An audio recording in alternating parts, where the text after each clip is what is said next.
So let's have a quick recap of what we already have discussed. Sir. Good afternoon. Good afternoon.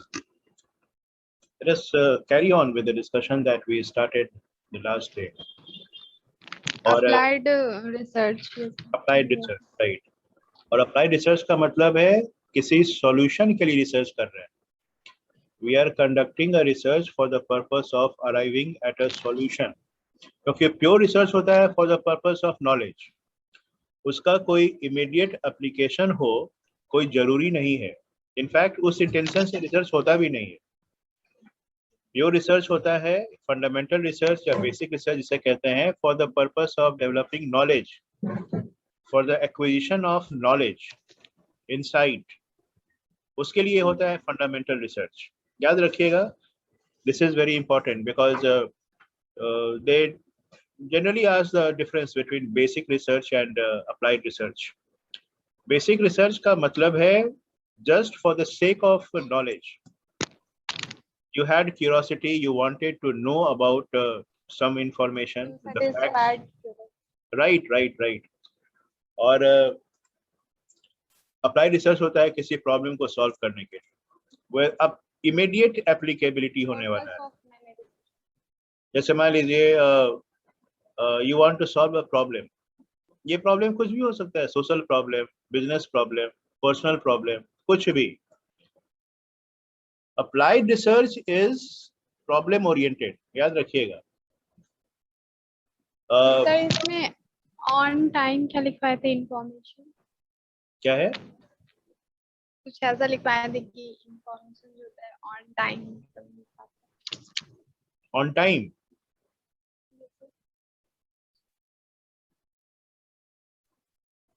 हम गलत लिखे. अच्छा, maybe let us refer to the slide, वो भी उस पर भी होगा कहीं. नहीं सर, आप पिछले के मतलब लास्ट डे मंथ में पढ़ाए थे ना. ओह, तो यहाँ किसी डिसीजन को लेने के लिए applied research is basically carried out to make a decision so that we can attend to a situation, चाहे अपॉर्चुनिटी को टैप करना हो या कि प्रॉब्लम को सॉर्ट आउट करना हो. It has got a commercial potential, इससे कुछ बेनिफिट होगा. Organisation will be getting the benefit, commercial benefit, financial gain होने वाला है, और इसीलिए applied research. And obviously we start with a problem, we attempt to find the solution of the problem so that the organization is benefited. ठीक है. So जो हमारा paper है marketing research, it is out and applied research. एक बात तो तय हो गई, मार्केटिंग रिसर्च को कभी भी बेसिक रिसर्च के कैटेगरी में मत डालिएगा. Marketing research is essentially N applied research because it not only is problem oriented. Problem को समझने के लिए तो रिसर्च करते ही हैं, प्रॉब्लम को सॉल्व करने के लिए भी रिसर्च करते हैं. प्रॉब्लम ओरिएंटेड रिसर्च है, प्रॉब्लम को समझना होगा, what exactly the problem is, because problem को समझना भी एक रिसर्च है. Many a time we are misguided, we do not consider the problem as it is. हम लोग सिम्टम्स को प्रॉब्लम समझ बैठते हैं. Getting fever is just a symptom. Sales getting low and low is a symptom. आपको problem का पता करना होगा, तो पता कहाँ करना होगा वो आ गया फिर रिसर्च के दायरे में. What exactly the problem is? कहते हैं ना, problem identified is problem half solve. अगर आपको प्रॉब्लम का पता चल गया तो आधा प्रॉब्लम तो वही खत्म हो गया. प्रॉब्लम क्या होता है ना कि we do not understand the problem and we attend to symptoms.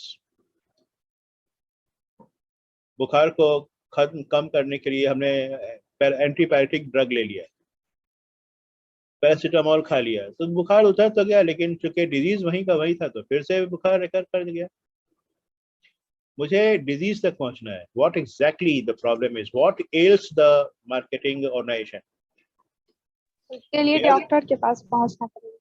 हाँ राइट है. तो कोई एक्सपर्ट होगा या आप खुद, अगर if you are qualified enough तो आप खुद ही फिगर आउट कर सकते हैं, नहीं तो फिर सीक द एक्सपर्ट्स हेल्प।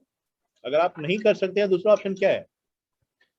अब वो डॉक्टर टेस्ट करेगा, पता करेगा और तब कहेगा कि वेल आपको ये बीमारी, क्योंकि लेमैन को तो कुछ पता नहीं है ना, वो तो वो फीवर आ रहा है तो फ्लू हो गया होगा, तो नहीं तो टाइफाइड होगा, नहीं तो मलेरिया होगा, डेंगू होगा, 1000 प्रॉब्लम, उसके सिम्टम तो सब एक ही है।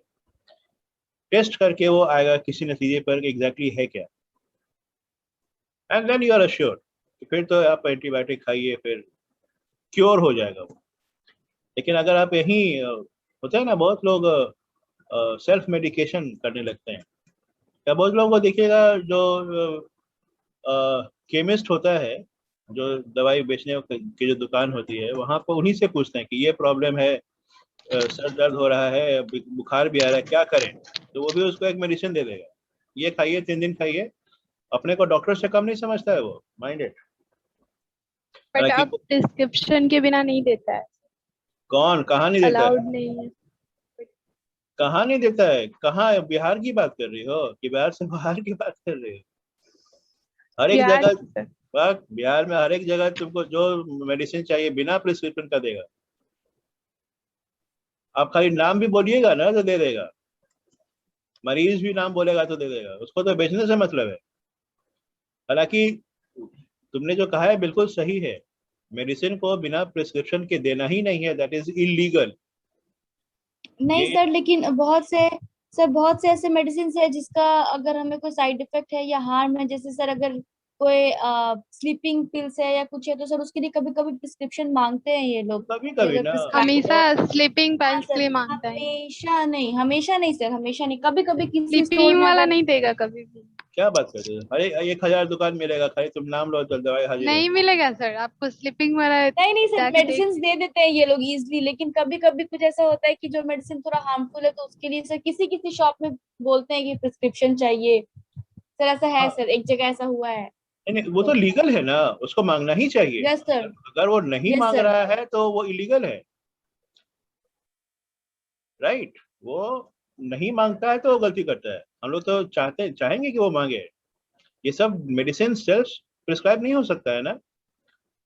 आप कोई एक बॉटल स्लीपिंग पिल खरीद रहा है तो समझ लो कि उसका इंटेंशन क्या है। आप कोई मांगेगा किसी दुकान से तो उसका तो केमिस्ट का वैसा ही सिक्स सेंस एक्टिव हो जाएगा, समझ जाएगा कि भाई साहब कुछ प्लानिंग करके आ रहे हैं आज। तो ऐसे नहीं देगा ना वो तो, एनीबॉडी कुड मेक आउट। तो देखते हैं लोग, दवाई खरीद करके बहुत ज्यादा कर लेगा क्वांटिटी, तब एक ओवरडोज हो जाएगा। लेकिन ऑब्वियस है ये सब दवाई आपको मिलना नहीं चाहिए। केवल अच्छा वो दवाई जो मिलता है ना, जो बिना प्रिस्क्रिप्शन का मिलता है, उसको बोलते हैं ओटीसी मेडिसिन। ओटीसी मेडिसिन क्या होता है? ओटीसी, ओटीसी जैसे अगर तुम्हें लेना है मूव, अमृतांजन, विक्स, इसके लिए डॉक्टर का प्रिस्क्रिप्शन चाहिए? नहीं। No sir. No sir. इसके लिए नहीं चाहिए। तो वैसे मेडिसिन ऐसे जिनका मेडिसिनल वैल्यू है, लेकिन जिसके लिए डॉक्टर का प्रिस्क्रिप्शन नहीं चाहिए होता है, उसको बोलते हैं over the counter, OTC medicine. वो आप केवल कहिएगा दे देंगे। और कहेगा हमको झंडू बाम दीजिए, तो बोलेगा नहीं कि भाई आप डॉक्टर का प्रिस्क्रिप्शन दिखाइए, राइट? लेकिन इवन आपको कफ सिरप के लिए प्रिस्क्रिप्शन चाहिए होगा, लेकिन वह कौन देता है? पहले कफ सिरप में बहुत ज्यादा अल्कोहल होता था, खासकर एक कफ सिरप था कोरेक्स, उसमें बहुत यस ज्यादा सर, अल्कोहल कंटेंट था। अब तो खैर अभी भी नॉन, रहता है। अब नॉन अल्कोहलिक बना दिया उसको। लेकिन लोग जो अल्कोहल के शौकीन थे, पूरा का पूरा बोतल एक बार पी जाते, they used to at a higher level. तो वे सब बंद हो गया फिर, तो आपको लाना होगा प्रिस्क्रिप्शन। लेकिन वही बात है कि you have to seek the service of an expert problem को सॉल्व करने के लिए। इसीलिए आपको मार्केटिंग रिसर्च पर्सनल का हेल्प लेना होगा, the people who excel in research. Let us define, definition कुछ लिख लीजिए, that will be of great help. आने वाले समय में इन डेफिनेशन को हम लोग रेफर करेंगे। एक डेफिनेशन जो हमेशा याद रहना चाहिए, that is that of AMA, in fact AMA के डेफिनेशंस को हम लोग बेंचमार्क मानते हैं, वो डेफिनेशंस आपको हमेशा याद रहने ही चाहिए. The definition that should be remembered for all time, right.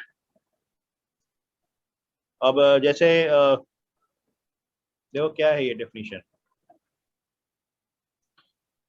Marketing research is a function that links the consumers, customers, and public to the marketer through information used to identify and define marketing opportunity and problems, generate, refine, and evaluate marketing actions, monitor marketing performance, and improve understanding of marketing as a process. इसको लिख लेना. यही एक definition है जिसको एकदम benchmark माना हुआ है, बाकी सब इंटरप्रिटेशन हो जाएगा. वैसे आप भी आपकी मर्जी, जैसा आप डिफाइन कर ले, आप सही भी डिफाइन कर लीजिएगा, नो डाउट अबाउट इट. लेकिन this is the definition which is considered to be the benchmark. Marketing research is a function that links the consumers, customers, and public to the marketer through information used to identify and define marketing opportunity and problems, generate, refine, and evaluate marketing actions, monitor marketing performance, and improve understanding of marketing as a process. इसको हम थोड़ा restructure कर सकते हैं ताकि थोड़ा याद रहे आपको आसानी से. Marketing is a function that links the consumers to the customer to the marketer through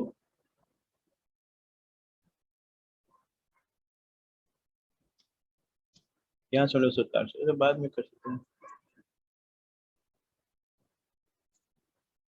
Through information used to identify, define marketing opportunity and problems. So through information को यहाँ लिखिए, through information.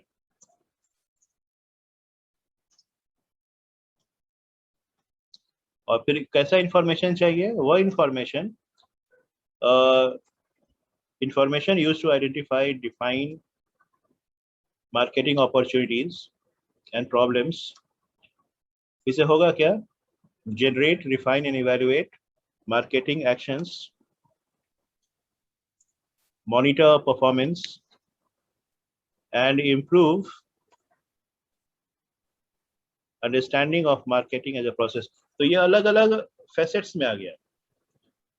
इससे ना डिफरेंट फीचर जो highlight करना चाह रहे हैं वो उसको हम लोगों ने हाईलाइट कर लिया. This refers to the different facets of the definition.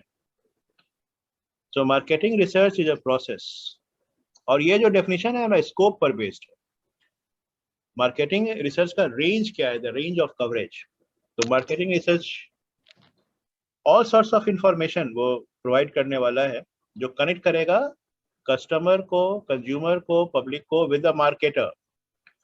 और ये इंफॉर्मेशन करेगा क्या?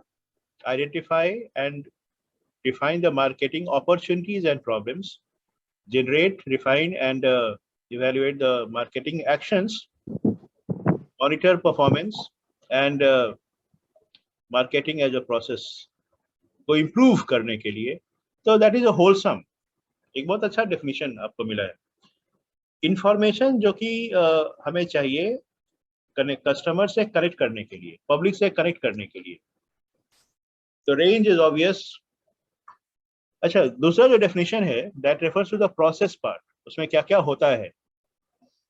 नहीं, ये तो हो गया कि स्कोप क्या कवरेज है, व्हाट वेरियस फैसेट्स क्या क्या. यहाँ पर प्रोसेस वाइज भी उन्होंने डिफाइन किया हुआ है, जहाँ the definition goes like this. इसको भी आप नोट डाउन कर लीजिए. Marketing research specifies the information required to address these issues, designs the methods for collecting information, manages data and implements the data collection process, analyzes the results and communicates the findings and their implications. ये जो definition है ना, इसमें highlight किया गया है कि actually होता क्या है, what are the different set of activities that are carried out. Marketing research में क्या क्या एक्टिविटीज लोग कैरी आउट करते हैं, what are the various issues that are addressed. तो सबसे पहले इनफैक्ट आप पढ़िएगा आगे, हम लोग बनाते हैं रिसर्च डिजाइन. और रिसर्च डिजाइन का मतलब है the comprehensive research plan. How are we going to carry out the research. वो डिपेंड करेगा कि रिसर्च का टॉपिक क्या है. अकॉर्डिंगली हम लोग एक्सप्लोरेटरी रिसर्च करेंगे, डिस्क्रिप्टिव करेंगे या फिर कॉजल रिसर्च करेंगे, वो बाद में आपको पता चलेगा. लेकिन हमें एक डिजाइन डेवलप करना होगा. How do we intend to conduct the research. अगर यही बात मालूम नहीं है तो हम लोग फिर डायरेक्शन लेस होने वाले हैं. सो डिपेंडिंग अपॉन कि what is the nature of the subject that we are likely to attend, कैसा रिसर्च करना होगा, that is called research design, a comprehensive action plan that will be discussed as a separate chapter. उसके बाद हम लोग data कैसे collect करेंगे. How are we going to collect data, from which source we are going to collect the data, and once the data is collected how it is to be analyzed, right. Data collection is also very important. अगर आपने data गलत collect कर लिया है तो result भी गलत ही आने वाला है. Garbage in garbage out. So you have to very particular about all these final details. और आप बाद में रिसर्च को ब्लेम करने लगेगा, क्या हुआ रिसर्च है, गलत फाइंडिंग है, गलत ये सही रिकमेंड है. वो ऐसा नहीं होता है. गलतियां आपकी तरफ से हुई, आपका डिजाइन सही नहीं है, आपका सैम्पलिंग सही नहीं है, आपका डेटा सही नहीं है, जो सोर्स जो आपको अप्रोच करना चाहिए था उसको आपने अप्रोच किया नहीं है. गलतियां तो आपने किया हुआ. You have committed errors. So how can you blame the research as a methodology. और डेटा कलेक्शन के बाद एनालिसिस होगा. We will arrive at certain findings. If research is carried out in a very correct manner तो वो findings valid होगा. And then we will be submitting the report. Research personal का काम बस report submission तक, उसके आगे उसकी नहीं चलती है. आप जिसके लिए रिसर्च कर रहे हैं they will be calling the shots, they will be making the decisions. Decision लेने का राइट आपको नहीं है. जो रिसर्च पर्सनल होते हैं ना, they at most could give recommendations on the basis of the study that they carried out. They cannot make a decision. Getting it? ये डिसीजन नहीं ले सकते. तो obviously you have to take into confidence the person for whom you are conducting the research. इनको आपको अपने good book में रखना होगा, इनके साथ हमेशा इंटरेक्ट करना होगा, इनका अप्रूवल लेना होगा, इनको इंटीमेट करना होगा. क्यों? क्योंकि आप इनके लिए रिसर्च कर रहे हैं. आपके रिसर्च स्टडी से जो इंफॉर्मेशन डेवलप होगा उसका यूज यही लोग तो करेंगे. और इन्हीं के इंस्टिगेशन पर, इन्हीं के अप्रूवल पर आप यहाँ पर हैं, आप इनके लिए काम कर रहे हैं. If they are not satisfied with the work that you have done, उनका अपना रिजर्वेशन है. इफ दे फील दैट आपने जो काम किया है, I am not very convinced about it, the way you have done, the research methodology that you have employed, the findings you have arrived at, I don't believe कि ऐसा नहीं हो सकता है. क्या जो recommendations आप दे रहे हैं, I am not very convinced about it. तो आपका पूरा खेल खत्म हो गया, आपकी सारी मेहनत बेकार हो गई. इसलिए जब प्रेजेंटेशन देते हैं ना, तो आप हर एक चीज को हाईलाइट करते हैं. और बहुत सारे ऑर्गेनाइजेशन तो आपको प्रेजेंटेशन देने के लिए कहेंगे. Don't simply submit the report, because then they will be asking you questions. You will be convincing them as to why they should recommend what they, why they should implement what they recommend. और एक और definition जो है, जो बड़ा handy type का है, बहुत आसान सा, छोटा सा, क्यूट सा, वो है कॉटलर का, फिलिप कॉटलर. और जनरली लोग ये डेफिनेशन को बहुत रेफर करते हैं, बहुत commonly. And according to Kotler, the definition is: research is the systematic design, collection, analysis, and reporting of data and findings relevant to the specific marketing situations facing the company. ये definition भी याद कर लीजिएगा. In fact, इसको याद कर लीजिएगा तो तब भी बात बन जाएगी. और ये definition क्या है? सर जब मार्केटिंग रिसर्च को डिफाइन करेंगे उस वक्त ये तीनों देंगे या मतलब अप्लाइड में देंगे? मार्केटिंग रिसर्च अप्लाइड नहीं, अगर पूछेंगे व्हाट इज मार्केटिंग रिसर्च, उसका ये डेफिनेशन है. अगर प्रोसेस के बेसिस पर डिफाइन करना हो तो बीच वाला डेफिनेशन, नहीं तो फिर स्कोप के भी. और आप तीनों डेफिनेशन को मतलब कम से कम एक टेंटेटिव आइडिया रखिएगा. तीनों लिख देंगे तो सर ज्यादा नंबर मिलेगा. तुम टॉप कर जाओगे. तुमको फिर टॉप करने से कौन रोकेगा? तीनों अगर लिख दोगी तो फिर बचा क्या?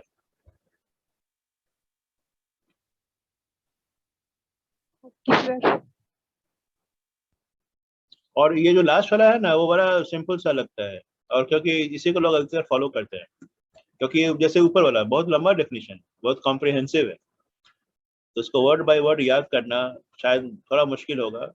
बीच वाला भी कोई कम नहीं है, लेकिन ये जो 2 लाइन का डेफिनेशन है, इससे भी बहुत बातें पूरी हो जाती है. Systematic design, collection, analysis and reporting of data and findings relevant to a specific marketing situation facing the company.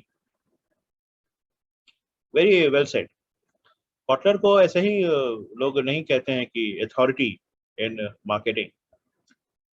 Kotler को कभी सुना है? Have you heard Kotler? कभी YouTube पर सुनिएगा कॉटलर, खाली कॉटलर टाइप कीजिएगा, आएगा. एंड लुक कितना अच्छा बोलता है वो. उसकी बहुत सारी बुक जो है, बहुत ही इनफैक्ट बहुत पॉपुलर बुक्स हैं. इवन IIMA में या बेंगलोर में भी, अहमदाबाद, बेंगलोर, कोलकाता, एकदम हाईली रिकमेंडेड है. आप चाहे पटना में किसी जगह पढ़ रहे हो या नंबर 1 बिजनेस स्कूल में कहीं पढ़ रहे हो, सेम बुक इज रेफर्ड. ये है कॉटलर का करिश्मा. और कॉटलर ने क्या किया है ना, अपने एडिशन में बहुत सारा इंडियन एग्जांपल्स डाला हुआ है. उन्होंने कोलैबोरेट किया हुआ है IIMs के प्रोफेसर से, और उनके साथ वो उन्होंने बहुत सारा, अब खाली इंडियन एग्जांपल्स मिलेगा. वो इंडिया के ही है सर क्या? नहीं, अमेरिकन है. He is American. कभी देखना, ही इज बहुत स्मार्ट आदमी है और बहुत अच्छा बोलता भी है. बहुत एज ओल्ड है बहुत, लेकिन स्टिल वो स्टाइल, मैनरिज्म्स तो आपको पता चल जाएगा. और जिस तरह से बात करेगा ना, आप बहुत कन्विंस हो जाइएगा. और जैसे व्हाट इज मार्केटिंग, इतना अच्छा से उसका एक वीडियो आप देखिएगा कभी, और वही सारी बातें जो उसके बुक में लिखी हुई हैं. आदमी का बड़ा होना उसके सिंप्लिसिटी से पता चलता है. जो जितना सिंपल होगा ना, वो उतना ही बड़ा होगा. कॉटलर को सुनकर आपको लगेगा कि ऐसा इंग्लिश तो इंडिया में हर एक लोग बोलता और समझता होगा. वो नहीं कि बहुत भयंकर, वो जो है जो इंग्लिश के लिए बदनाम है, क्या नाम है उनका, तो वैसा लैंग्वेज की कोई समझे ही नहीं, तो वैसे नहीं बोल रहा है. फिर कम्युनिकेशन का पर्पस क्या हुआ? Always keep in mind who you are talking to, किससे बात कर रहे हैं. तो हमेशा ध्यान में रखना कि और क्वार्टर का जो स्पीच सुनोगे तो बहुत हम लगेगा कि I can understand it and you will love to listen more of his clippings. बहुत सारा आपको यूट्यूब पर मिल जाएगा फिलिप क्वार्टर का। आप सुनेंगे sir?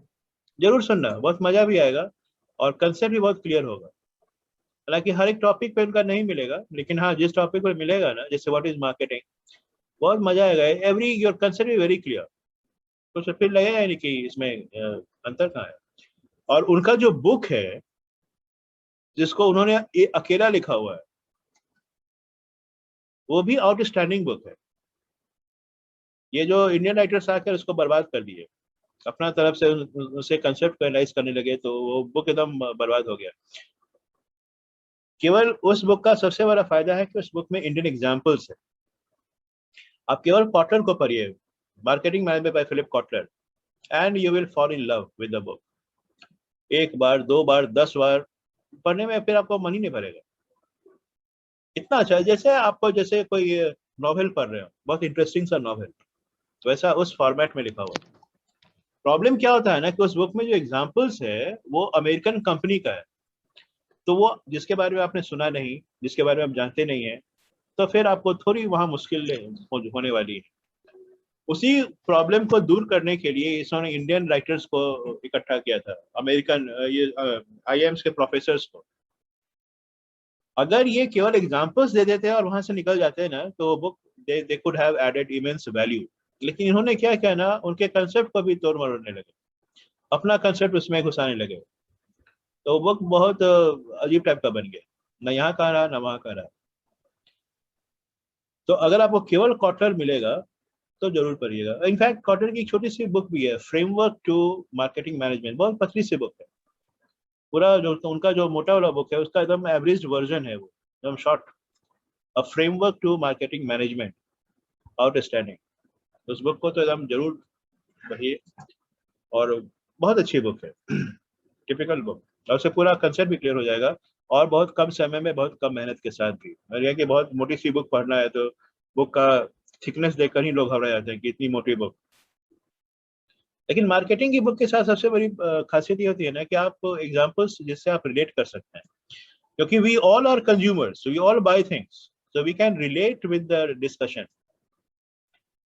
So that is what is called marketing research, याद रखिएगा। Now, what has led to the growth of marketing research? Why marketing research has become so indispensable? Research will incur you cost, mind it. Research करने का मतलब है एक अच्छा खासा खर्चा होने वाला है, तो आप इतना एडिशनल खर्चा करने के लिए क्यों तैयार? बिकॉज इसका कुछ बेनिफिट है। Getting it? यस सर, उससे नॉलेज मिलेगा एंड इंफॉर्मेशन मिलेगा, आपके डिसीजन बेहतर होंगे, और डिसीजन बेहतर होंगे तो आप सक्सेसफुल होंगे। ये सारा डिसीजन का तो खेल है, और क्या। कोई प्रॉब्लम को सॉल्व करने के लिए आपने क्या डिसाइड किया? रिसर्च। आप कितने इन्फॉर्म्ड हैं? अगर आपको पता ही नहीं है तो आप क्या डिसीजन लीजिएगा? आपके पास इंफॉर्मेशन ही नहीं है तो आप क्या डिसीजन लीजिएगा? कुछ और इसलिए मुश्किल हो जाएगा। और आज के डेट में जहाँ कंपटीशन इतना ज्यादा हो रहा है, वहां तो आपको और संभलने की जरूरत है।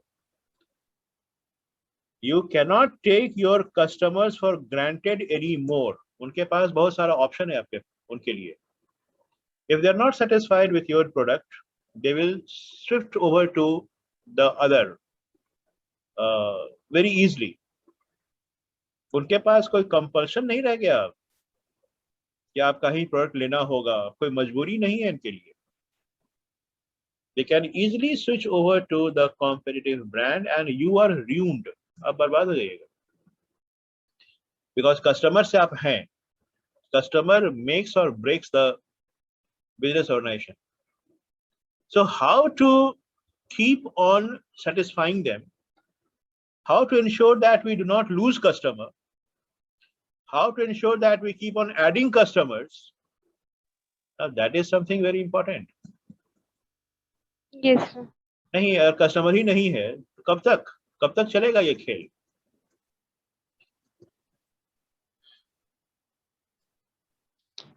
नोटिफिकेशन आ गया, 10 मिनट में आपका खेल खत्म होने वाला है। ये 10 मिनट में क्या? So let us discuss in brief what are the factors that have led to the growth of marketing research. Number one, large scale production. आजकल प्रोडक्शन का जो साइज है ना वो तो बड़ा हो गया है, लार्ज स्केल प्रोडक्शन होने लगा है। एंड जो प्रोड्यूसर्स हैं they do not have a direct touch with the customers, खासकर कंज्यूमर्स और प्रोड्यूसर के बीच में मार्केटर चलाता है किसी न किसी तरीके से, चाहे रिटेलर हो, चाहे जो भी मार्केटिंग, जब एडवर्टाइजर्स हो, सब मार्केटर ही है, सब मार्केटिंग के लोग हैं।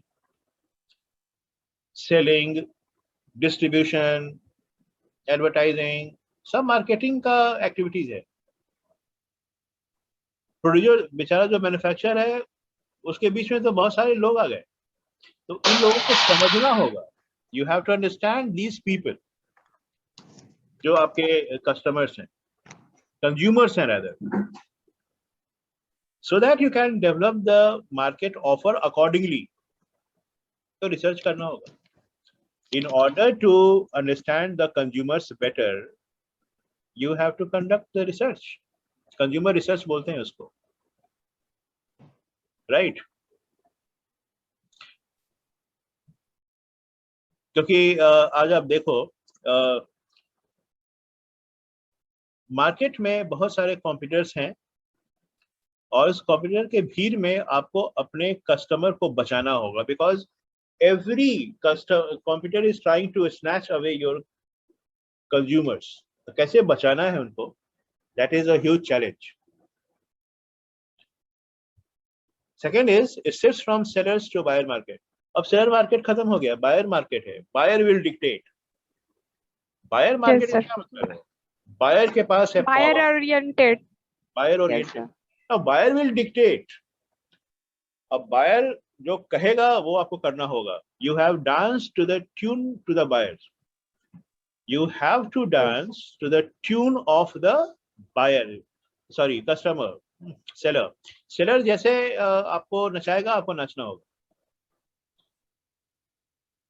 राइट? सब उल्टा पुल्टा। जो कस्टमर चाहेगा, हाँ राइट, कस्टमर जो चाहेगा ना वैसे मार्केटर को ढलना होगा। The sellers will have to dance to the tune of the customers.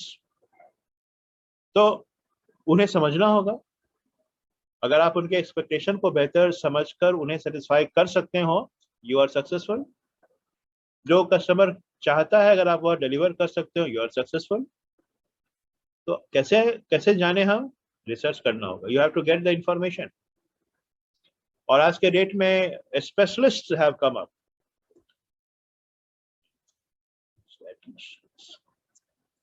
Specialists have come up.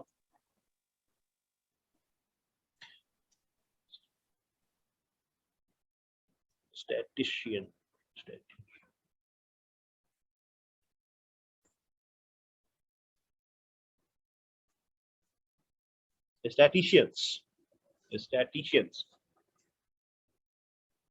T-I-O-N-S.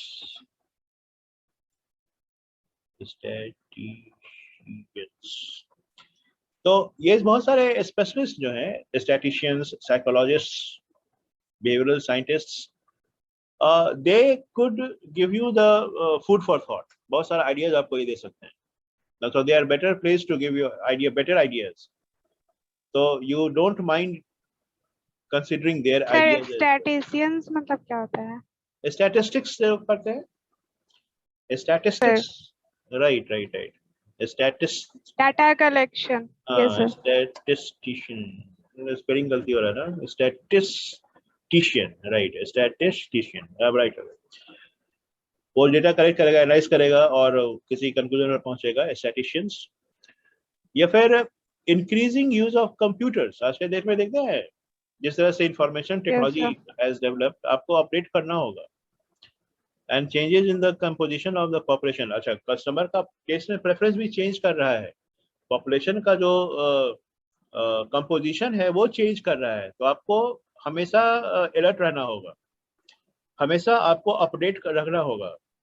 You have to be well versed with the information. Sir इसका मतलब क्या हुआ? Change in the composition of population. कौन सा? Changes in the composition of the population. ये sir ये। हाँ, जो पॉपुलेशन है ना, पॉपुलेशन का क्या मतलब, जो हमारे टारगेट कस्टमर्स हैं इनका जो कंपोजिशन है, जैसे मान लो इनका इनकम, ऑक्यूपेशन, जेंडर, ये सब बदलता जाएगा। जो आज आपके कस्टमर हैं अब कल वो बड़े हो जाएंगे, किसी खास पोजीशन पर चलेंगे, उनका क्लास चेंज हो जाएगा, उनका इकोनॉमिक कंडीशन चेंज होएगा, तो फिर आपके साथ जुड़े थोड़े रहेंगे वो।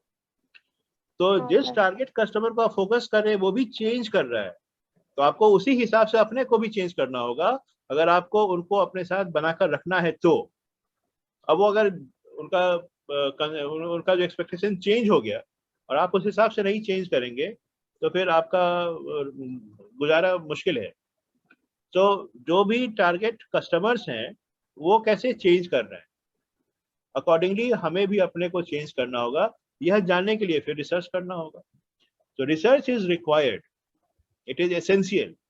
इसके बगैर आप एक स्टेप भी आगे नहीं बढ़ सकते। इनफैक्ट कहा जाता है मार्केटिंग में the first step is research and the last step is research.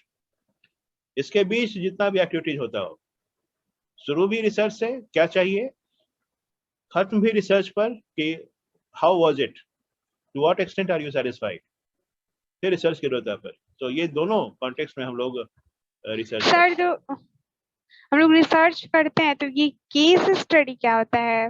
हाँ, पढ़ेंगे हम लोग। केस स्टडी होता है किसी खास कंपनी का जो वेरियस एक्टिविटीज है और वहां से देखना होगा कि प्रॉब्लम कहाँ है, कैसे सॉल्व करना है। केस स्टडी हमें पढ़ना है, we will discuss as a separate chapter. अच्छा खासा डिस्कशन होगा केस स्टडी पर किसी खास कंपनी हम लोग का। को आज थोड़ा मैम दी है पढ़ने के लिए, ओ ड्रग मेडिसिन वाला, मतलब अच्छा केस स्टडी पढ़ने के लिए। राइट। उसको पढ़ के कोई प्रॉब्लम को सॉल्व करना होगा जिसमें आप अपना थ्योरेटिकल नॉलेज को अप्लाई कीजिएगा। You will be applying your theoretical knowledge, जो भी सब्जेक्ट मैटर है ना, उसके लाइट में उस प्रॉब्लम को सॉल्व करने का कोशिश कीजिएगा जो कि केस में दिया हुआ है। केस कैसे सॉल्व करेंगे वो हम लोग पढ़ेंगे आगे, लेकिन अभी बहुत टाइम लगेगा। तो ठीक है, फिर टुडे हम लोग इतना आज यहीं पर वाइंड अप करते हैं। We continue in the coming class. Thank you. Thank you sir. Thank you very much.